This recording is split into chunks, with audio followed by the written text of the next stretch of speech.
big local government conference has decided they want the government to decide whether fluoride should be in the water supply. They don't want to make the decisions themselves. So let's start with you, Eugenie.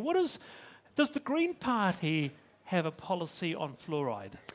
Well, it does have major benefits for people's dental health. No, does the Green Party have a policy? It is in terms of local communities having the opportunity to decide. So you're putting it back to the local communities? But I think with the Hamilton experience, we saw a lot of concern there. The Hamilton City Council decided to take fluoride out of the water. After public consultation, there was a referendum at the local body elections. Then with the new council, they decided to put it back in. And then that's been challenged in the High Court. So if every council has got to repeat that whole process, that's enormously costly. And because of the public health benefits, it probably should perhaps go to something like the EPA, which did a review of 1080. What's that? The Environmental Protection Agency. So do you think that the government should decide? Should it be a government matter? If we're going to see in every single community challenges to fluoride in water, yes, then potentially it is better to do it. Louise Upson, what do you think? And did you grow up in an area with fluoride? Yes, I did. Actually, more importantly, I grew up with a mother who was a dental nurse. Oh. So, yes, fan of fluoride. And so was your dental nurse mum a fan of fluoride? Absolutely. Absolutely. And it's interesting. Show us your smile. No. You got a nice smile. No, you got a nice smile. Hey. I think we need to see, you know. The interesting thing is, if you look at this whole discussion about whether it should be a central government decision or local, the Taupo electorate covers 3 different district councils. And it's different in each one of them. And I think it's really important in terms of that, keeping the local and local government. This is where communities get to make their own decision. Waipa District Council doesn't. South Waikato District Council, one of the towns does, the others don't. Yeah, but Lawrence, you're the head of the local government. He says, look, we are not scientists. We don't have the facilities or the capacities to take these, what he calls the activists on.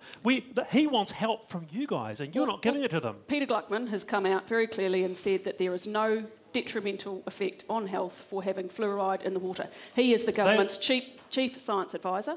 We have said it's the local government's decision, council by council, as to whether they want to have it or not, and then the government agencies support them in implementing that decision. Before you go, what do you think of these fluoride activists? Do they have a voice? They've got a strong voice. Are they? Well, they're entitled to. You know, in every that's how democracy works. David Shearer, what about you? I think the health department, the health ministry should set the guidelines and say this is a health issue and give it to the DHB to take the decision, but it should be made purely on health grounds. And I agree with Louise. Look, I have looked at all the evidence. Peter Gluckman, the World Health Organization, just about everybody that's reputable says it's good for your teeth. It doesn't do anything harmful to your body.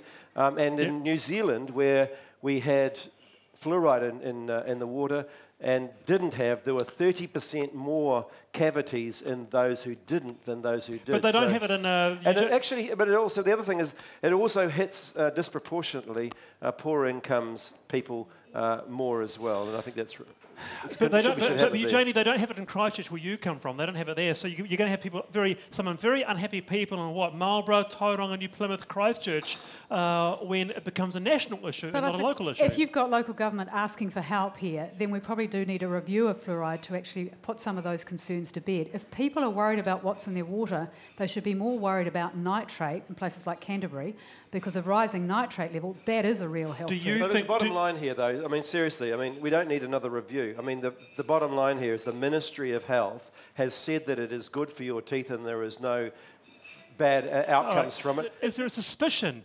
of the medicalisation? People want the right to choose whether they have iodine and salt or, folic acid and bread and being medicalised on behalf of, I think that is where the argument lies. It's around values and people's... and personal choice. But it's also about the balance between public health and individual rights. And the public health benefits, as David talked about, particularly to deprived communities, are high when you've got fluoride because they suffer less dental decay. But Louise, why should you guys tell me what to put in a fundamental thing such as water?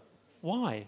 Well, I think that's each local community gets to say. So I'm not saying that central government should dictate it. Community by community can make that decision. Yeah. Look, it's the greatest benefit for very, very little cost.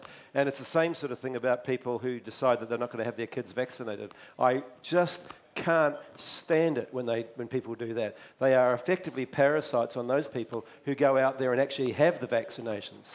All right, strong words there from David Shearer there, and really interesting. What about you? Where did you get up in a fluoride? Well, I was just thinking there are bigger fish to fry. As if you've spoken to Colin Craig, you'll know that chemtrails are the real thing that we've got to be worried about. Not fluoride in your water. Very true. That's right. Okay. I'm very pro fluoride. I've got little teeth, but they're good.